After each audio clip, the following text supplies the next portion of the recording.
안녕하세요. 만나서 반갑습니다. 제가 여러분께 한 가지 질문을 드리고 싶습니다. 여러분은 밤새 충분히 자고 모든 것을 올바르게 했는데도 아침에 마치 꿈속에서 마라톤을 뛰고 나온 것처럼 피곤함을 느껴본 적이 있나요? 혹은 오후 2시쯤 되면 갑자기 반은 사람이고 반은 의자 쿠션이 된 것 같은 기분이 든 적은요? 그렇다면 여러분은 결코 혼자가 아닙니다. 어느 순간 저는 이상한 패턴을 발견했습니다. 나이가 지긋한 친구들과 대화하고 노년층을 위한 포럼을 둘러보고 유튜브 동영상의 댓글을 읽으면서 반복적으로 모두가 같은 말을 하고 있다는 걸 알게 되었습니다. 나는 항상 피곤한데 왜 그런지 모르겠어요. 처음에는 이것이 단순히 노화의 일부일 것이라고 생각했습니다. 하지만 더 깊이 파고들기 시작하면서 세상에 많은 노인들이 항상 지쳐있는 데는 정말 다양한 이유가 있다는 걸 알게 되었습니다. 그리고 여기서 놀라운 점이 있습니다. 그 이유의 대부분은 나이 자체와는 관련이 없었고 오히려 아무도 언급하지 않는 것들과 관련이 있다는 사실입니다. 그래서 오늘은 여러분과 함께 여러분을 푹신한 슬리퍼를 신은 좀비처럼 느끼게 만드는 놀랍고도 자주 간과되는 10가지 이유를 살펴보려고 합니다. 그리고 약속드리건대 일찍 자도록 하세요. 같은 뻔한 조언은 하지 않을 겁니다. 아니요. 이번에는 진심 어린 이야기를 나눌 것입니다. 이것은 현실적인 삶의 이야기입니다. 여러분은 웃을 수도 있고 고개를 끄덕일 수도 있으며 잠깐 저거 나잖아? 라고 외칠 수도 있습니다. 저와 함께 해주세요. 우리는 함께 이 문제를 파헤쳐 볼 것입니다. 어쩌면, 정말 어쩌면 여러분은 내일부터 조금 더 활기차게 일어나고 덜 혼란스러운 정신으로 하루를 시작할 수 있을지도 모릅니다. 자, 시작해봅시다. 첫 번째 이유, 충분한 물을 마시지 않습니다. 맞습니다. 충분히 마셨다고 생각할지라도요. 예전에 제가 만난 한 나이 드신 분이 계셨습니다. 그분을 촌이라고 부르죠. 그분은 제 눈을 바라보며 말했습니다. 저는 물을 충분히 마십니다. 오늘 아침 약과 함께 한 잔 마셨거든요. 그때가 오전 9시였고 우리는 오후 3시 30분에 이야기 중이었습니다. 저는 그분을 바라보며 물었습니다. 그 이후로는요? 그분은 어깨를 으쓱하며 말했습니다. 아, 점심에 수프를 먹었죠. 들어보세요. 저도 이해합니다. 젊었을 때는 몸이 물이 필요할 때 거의 소리치다시피 신호를 보냅니다. 입이 마르고 목이 타들어가며 목구멍 뒤쪽이 사막처럼 느껴집니다. 하지만 나이가 들면 그 신호가 훨씬 미묘해집니다. 뇌가 이봐, 물 좀 마시는 게 좋겠어 라고 생각할 때쯤이면 이미 몸은 몇 시간 동안 생존 모드에 들어가 있을 수도 있습니다. 탈수는 교묘한 문제이지만 여러분의 에너지를 무자비하게 소모시킵니다. 혈액은 약간 더 걸쭉해지고 심장은 더 강하게 펌프질해야 하며 뇌는 혼란, 짜증 또는 눈꺼풀이 무겁게 내려앉아 말하는 도중에 꾸벅꾸벅 졸게 만드는 이상한 신호를 보내기 시작합니다. 제가 읽은 한 포럼에서 한 여성이 어머니가 하루 종일 계속 졸고 계신다고 이야기한 적이 있습니다. 그들은 심각한 문제, 어쩌면 초기 치매일 수도 있다고 생각했습니다. 하지만 알고 보니 어머니는 하루 종일 가벼운 탈수 상태에 있었던 것입니다. 가족이 어머니께 하루 종일 꾸준히 물을 조금씩 마시도록 권장하자 변화는 눈에 띄게 나타났습니다. 정말로 어머니는 낮 동안 다시 또렷해지셨습니다. 흥미로운 점은 여기 있습니다. 나이 드신 분들은 화장실에 자주 가는 것이 싫어서 물을 마시는 것을 꺼려합니다. 이해합니다. 누구도 방광 걱정에 시달리고 싶지 않으니까요. 하지만 문제는 이겁니다. 수분을 유지한다는 것은 마치 마라톤에 나가기 전처럼 한꺼번에 1리터의 물을 들이키라는 뜻이 아닙니다. 하루 종일 조금씩 자주 마시는 것이 중요합니다.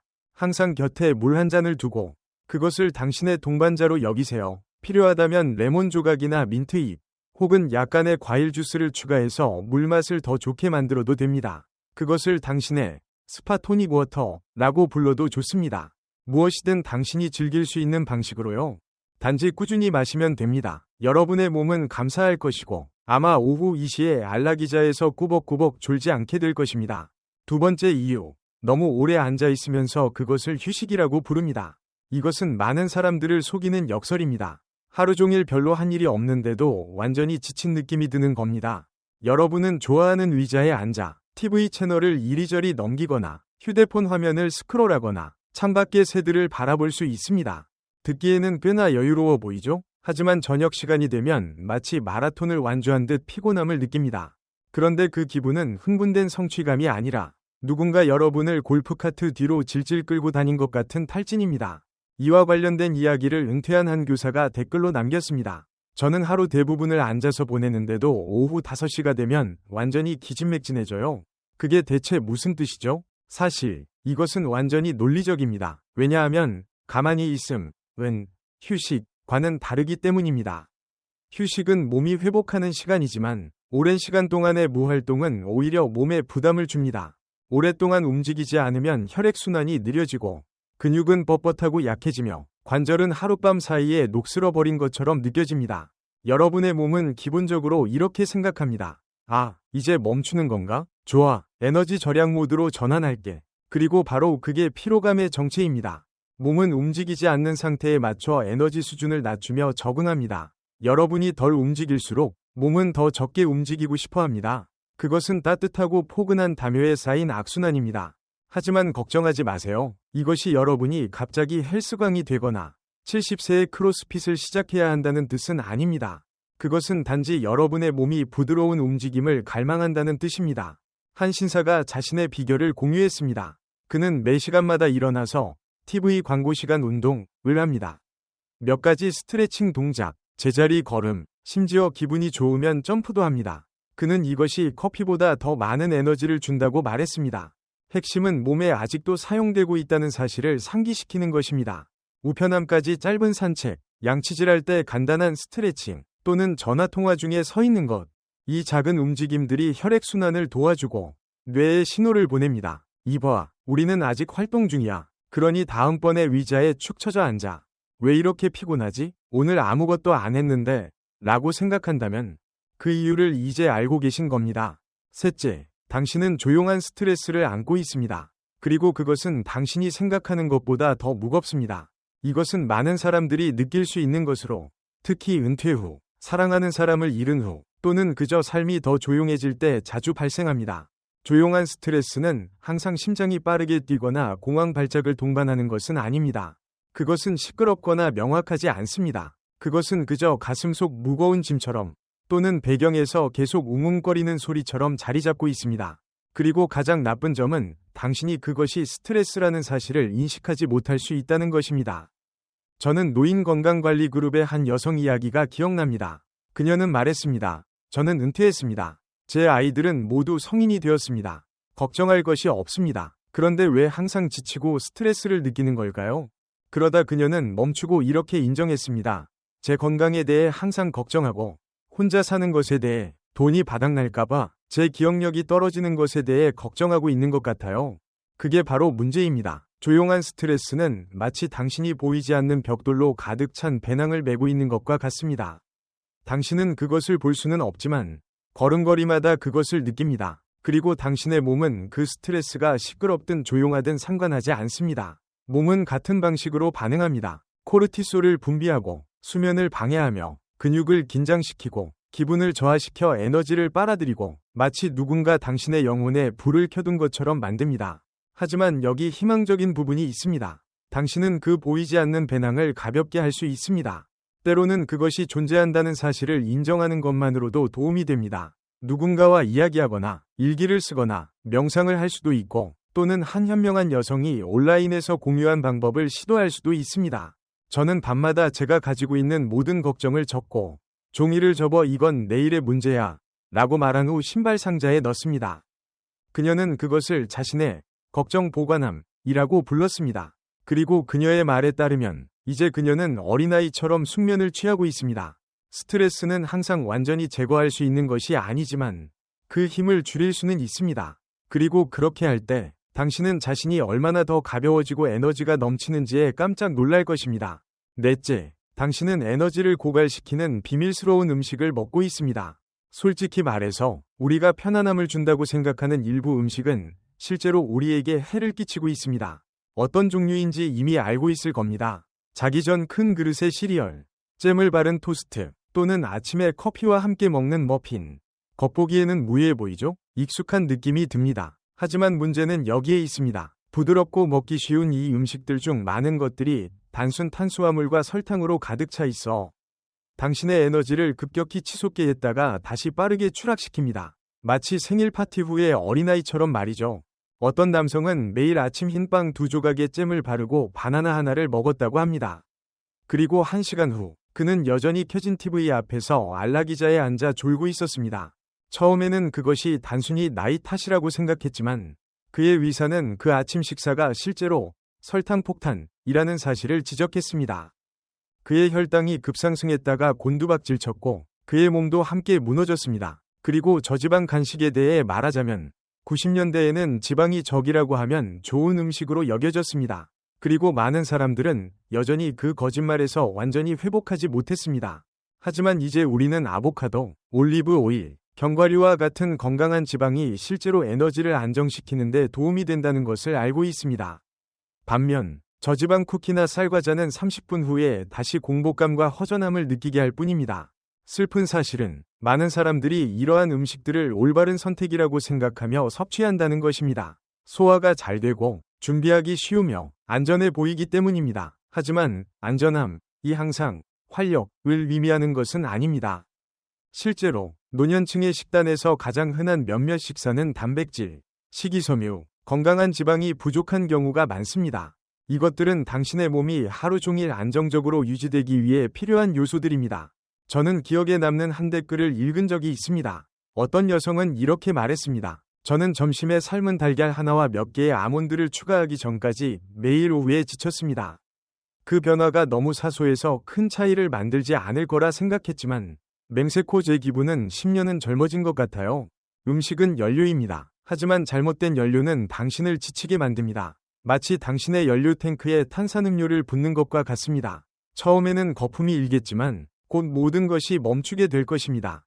그러니 음식을 먹어도 여전히 지친다면 문제는 얼마나 많이 먹느냐가 아니라 무엇을 먹느냐일 수 있습니다.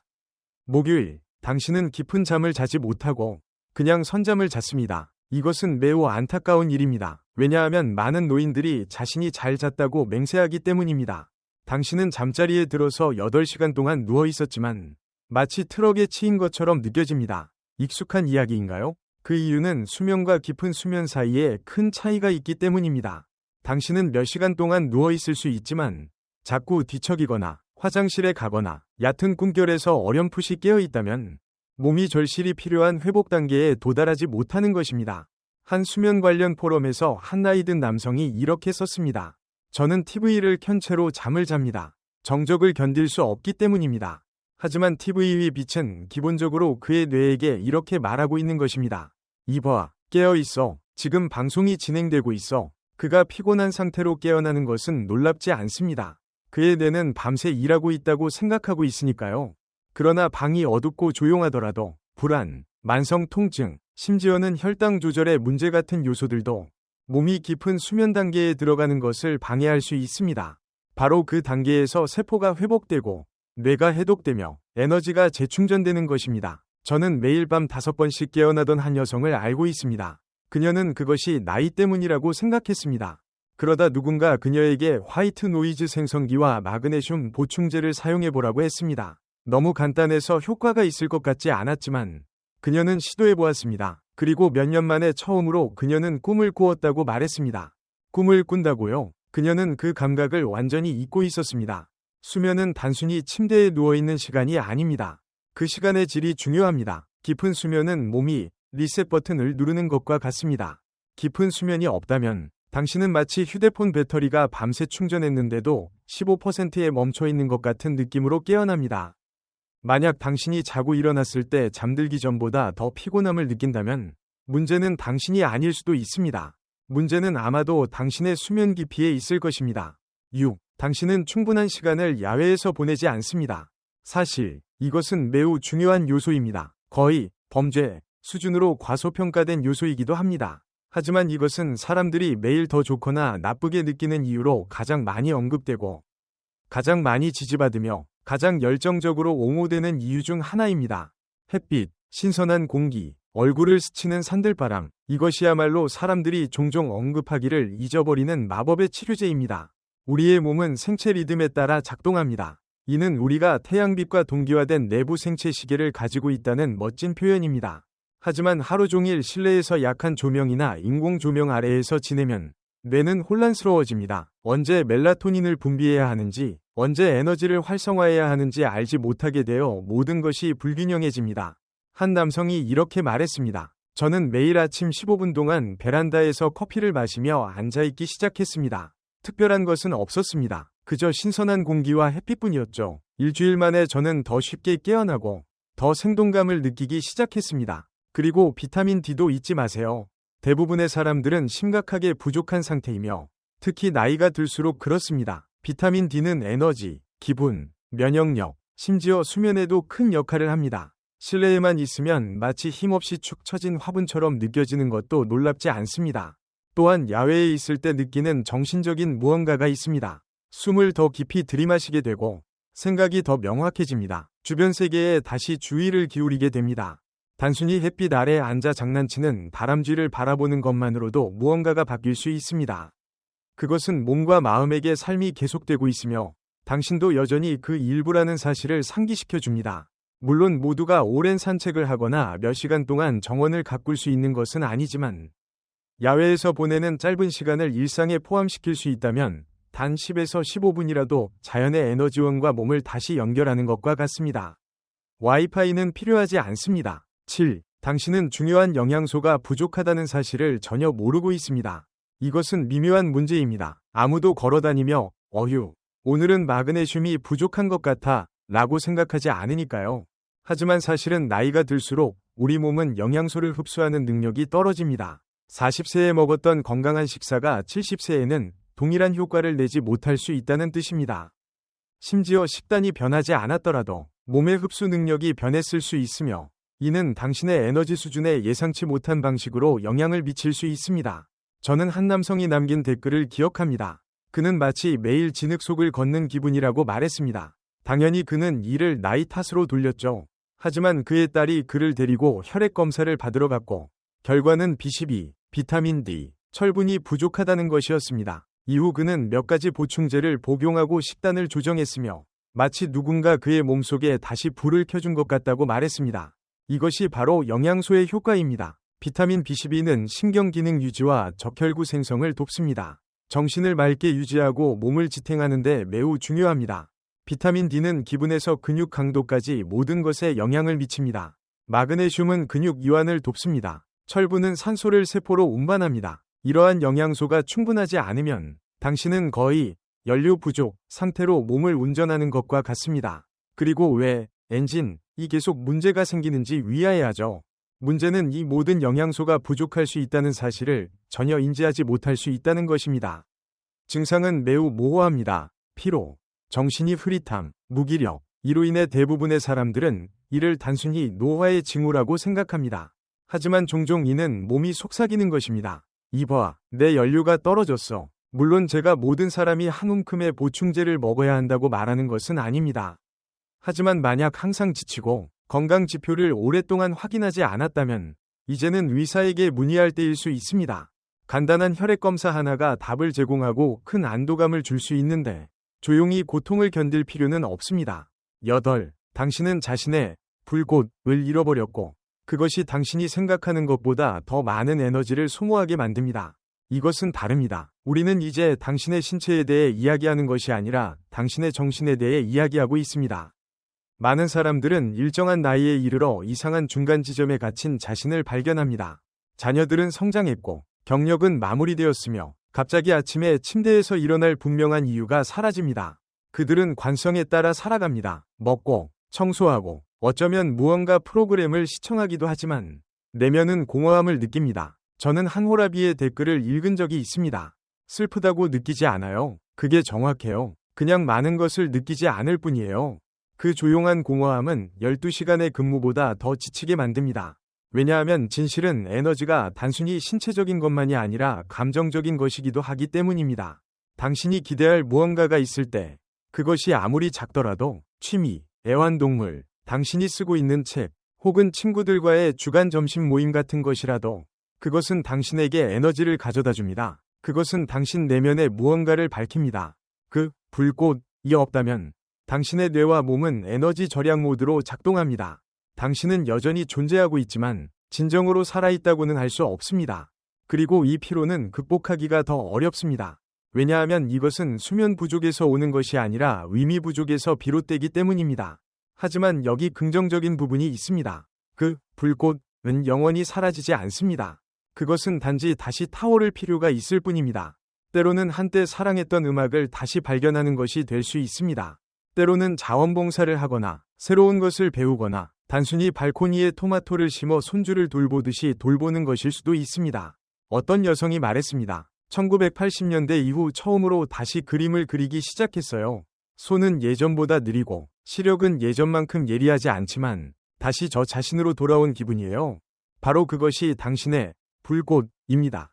그리고 그것을 다시 찾았을 때 당신은 자신의 에너지가 돌아오는 것을 보고 놀라게 될 것입니다. 9. 당신은 약을 과다 복용하거나 서로 호환되지 않는 여러 약을 함께 복용하고 있습니다. 바로 이른바 약 가방 문제군요. 이건 너무 흔한 문제라 일부 노인분들은 아침 식사를 거르고 그냥 약을 한 움큼 삼키면서 식사로 여긴다고 농담하곤 합니다. 하지만 농담은 농담일 뿐 이 문제는 정말로 심각합니다. 우리가 나이가 들수록 약을 기념품처럼 수집하게 됩니다. 하나는 혈압을 조절하기 위해, 또 하나는 콜레스테롤을 위해, 하나는 잠을 돕기 위해, 그리고 나머지 하나는 앞에 3가지 약의 부작용을 막기 위해. 그러다 보면 어느새 집에 작은 약국이 생기죠. 그리고 각 약물은 고유의 부작용을 가지고 있습니다. 5가지로 늘어나면 항상 피곤함을 느끼는 게 이상하지도 않습니다. 어떤 사람이 포럼에 이렇게 썼습니다. 제가 2가지 약을 복용하고 있었는데 그 둘이 기본적으로 서로의 효과를 상쇄한다는 걸 몰랐어요. 하나는 졸리게 하고 다른 하나는 깨어있게 하죠. 몇 달 동안 마치 파티도 없이 만취된 기분으로 지냈습니다. 더 나쁜 건 많은 약물이 서로 미묘하게 상호작용할 수 있다는 점인데 당신의 의사가 이를 알아차리지 못할 수 있다는 것입니다. 당신이 의사와 함께 실제로 모든 약을 검토하지 않는 한 말이죠. 하나는 체내 나트륨 수치에 영향을 미칠 수 있고 다른 하나는 비타민 B12 흡수를 차단할 수 있으며 일부는 혈압을 지나치게 낮춰 어지럼증과 탈진을 유발할 수 있습니다. 제가 아는 한 사람은 의사가 아닌 약사와 함께 자신이 복용하는 모든 약을 점검했습니다. 그리고 그녀는 2가지 약이 서로 상반된 효과를 낸다는 사실을 발견했죠. 복용량을 조정하고 불필요한 약을 제거한 후 그녀는 이렇게 말했습니다. 다시 나 자신이 된 것 같아요. 그 안개가 걷히기 전까지 제가 얼마나 멍했던 건지 몰랐어요. 그래서 만약 항상 피곤함을 느끼면서 여러 약을 복용하고 있다면 단순히 그게 정상이라고 받아들이지 마세요. 의사에게 모든 약을 전면적으로 검토해달라고 요청하세요. 아니면 더 나은 방법으로 약사를 초대하세요. 그들은 이 분야에서 생활하고 숨쉬는 사람들이며 다른 사람들이 놓치는 문제를 종종 발견하곤 합니다. 에너지는 더하는 것에서만 오지 않습니다. 당신을 짓누르고 있는 것들을 제거하는 것에서도 옵니다. 어쩌면 당신에게 필요한 건 단지 즐거움일지도 모릅니다. 네, 정말 그렇습니다. 알겠습니다. 이 말이 가볍게 들리거나 심지어 조금 촌스럽게 느껴질 수도 있다는 걸 알아요. 하지만 제 말을 잘 들어보세요. 너무나도 자주 이런 일이 일어나는 걸 봤기에 무시할 수가 없습니다. 즐거움은 스스로 생성되는 에너지의 원천입니다. 그리고 그것이 부족할 때 당신은 그 빈자리를 뼛속까지 느끼게 됩니다. 한 레딧 사용자가 이를 아주 정확하게 표현했습니다. 나는 존재하고 있지만 진정으로 살고 있지는 않은 기분이 들어요. 바로 그 말이 영혼이 즐거움을 갈망하고 있다는 신호입니다. 그리고 당신의 삶이 단조로운 날들의 연속으로 변할 때 병원 예약, 약 복용 일정, 반복되는 TV 프로그램, 집안일, 이런 것들이 점점 당신의 삶에서 색을 빼앗아갑니다. 하지만 단지 조금의 즐거움만 추가되면 마치 이미 시들어버린 것처럼 보이던 나무에 물을 주어 갑자기 생기를 되찾는 것처럼 느껴집니다. 마치 이렇게 말하는 듯이요. 이봐, 난 아직 끝나지 않았어. 즐거움은 꼭 파리 여행이나 삶의 거대한 변화가 아닙니다. 그것은 작고도 이상한 것일 수 있습니다. 제가 아는 한 할머니는 손주들과 함께 춤을 배우기 시작했습니다. 또 다른 남성은 시를 쓰기 시작했습니다. 형편없는 시라고 그분은 그렇게 말하지만 그것이 그를 웃게 만들었습니다. 또 다른 이는 나이 든 고양이를 입양했고 말했습니다. 우리는 함께 낮잠을 자요. 완벽해요. 즐거움은 당신에게 에너지를 가질 만한 이유를 제공합니다. 그리고 흥미로운 점은 초기 에너지가 없더라도 즐거운 일을 하다 보면 에너지가 돌아온다는 것입니다. 그것은 보상이 아니라 연료입니다. 그러니 만약 당신이 지치고 방향을 잃었거나 감정적으로 공허함을 느끼고 있다면 문제는 당신의 몸에 있는 것이 아닐 수 있습니다. 아마도 당신의 영혼이 속삭이고 있을지도 모릅니다. 우리 무언가 재미있는 걸 해볼 수 있을까? 그러니 앞으로 나아가세요. 별로 중요하지 않지만 당신의 눈에 빛을 불어넣는 작은 것들에 네, 라고 말하세요. 더 많이 웃고 더 편안하게 지내세요. 부엌에서 춤추고 돌멩이에 색칠을 해보세요. 노래방에서 노래를 불러보세요. 메인 요리 전에 디저트를 먹어보세요. 당신에게 즐거움을 주는 무엇이든 그것들을 삶 속으로 더 많이 초대하세요. 왜냐하면 즐거움은 단순히 기분 좋은 감정이 아니라 살아있음을 느끼게 해주기 때문입니다. 그리고 당신이 진정으로 살아있다고 느낄 때 그 피로감은 서서히 사라지기 시작할 것입니다. 당신은 이해받고 있다고 느끼시나요? 우리는 방금 많은 이야기를 나눴습니다. 영양 결핍, 얕은 수면, 감정적 소진, 혈당 급강하, 약물 과다, 그리고 그렇습니다. 아무도 경고하지 않은 즐거움의 부재까지. 하지만 좋은 소식이 있습니다. 이 중 어느 것도 종신형 선고가 아닙니다. 당신의 에너지를 조용히 소모시키는 대부분의 문제는 해결할 수 있습니다. 기적의 알약이나 새벽 5시 혹독한 운동이 아니라 작은 변화, 신중한 변화로요. 햇빛을 조금 더 쬐어보세요. 더 건강한 아침 식사를 해보세요. 다시 한번 재미있는 무언가에 네, 라고 말해보세요. 의사가 지시하는 대로 따르기만 하지 말고 올바른 질문을 던져보세요. 사실 항상 피곤함을 느끼는 것이 당신의 새로운 정상 상태가 되어서는 안 됩니다. 당신은 그보다 더 나은 것을 누릴 자격이 있습니다. 당신은 활기를 느끼며 깨어날 자격이 있습니다. 단지 존재하는 것이 아니라 빛날 자격이요. 그리고 제 말을 믿으세요. 당신 안의 불꽃은 꺼지지 않았습니다. 그것은 단지 당신이 다시 한번 그것을 인식해 주기를 기다리고 있을 뿐입니다. 그러니 만약 이 중 어떤 점이든 당신에게 공감을 불러일으켰다면 그것을 부드러운 알림으로 받아들여 보세요. 이번 주에 작은 변화를 하나 시도해 보세요. 단 하나의 변화만요. 그 변화가 당신에게 어떤 느낌을 주는지 확인하고 에너지가 하루하루 다시 돌아오는 것을 느껴보세요. 만약 이것이 도움이 되었다면 좋아요를 눌러주시고 구독하시고 같은 피로의 안개 속에 갇힌 누군가에게 공유해보세요. 우리 모두 더 잘 사는 방법을 찾으려 노력하고 있으니까요. 그리고 이런 이야기를 나눌수록 우리는 오래 사는 것뿐 아니라 더 행복하게 사는데도 능숙해질 겁니다. 자신을 잘 돌보세요. 가능하다면 밖으로 나가보세요. 그리고 미소 짓는 것을 잊지 마세요. 당신은 그것을 누릴 자격이 있습니다. 다음에 또 만나요.